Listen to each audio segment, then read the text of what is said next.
2026 সালের ফিফা বিশ্বকাপকে ঘিরে ফুটবল বিশ্বে উত্তেজনা এখন তুঙ্গে। বাছাই পর্বের অপেক্ষা শেষে এবার সবার নজর চূড়ান্ত ড্রয়ের দিকে, যেখানে নির্ধারিত হবে 48 দলের মহারণে কে কার মুখোমুখি হচ্ছে। ফিফা জানিয়েছে ফিফা ওয়ার্ল্ড কাপ 2026-এর ড্র অনুষ্ঠিত হবে 5 ডিসেম্বর বাংলাদেশ সময় রাত 11টায়। যুক্তরাষ্ট্রের ওয়াশিংটন ডিসির জন কেনেডি সেন্টারে অনুষ্ঠিত হবে ফিফার এই বহুল কাঙ্ক্ষিত ড্র।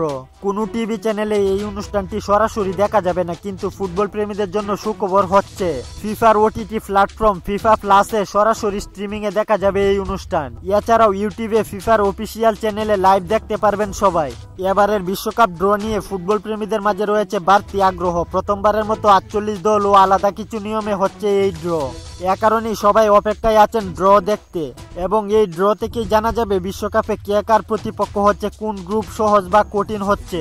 তাই 5 ডিসেম্বর রাত 11টায় প্রস্তুত হয়ে বসে যান। আপনার প্রিয় দল কোন গ্রুপে যাচ্ছে সব জানতে পারবেন সেদিনই। খেলাধুলার গুরুত্বপূর্ণ আপডেট পেতে আমাদের চ্যানেলটি সাবস্ক্রাইব করে পাশেই থাকুন।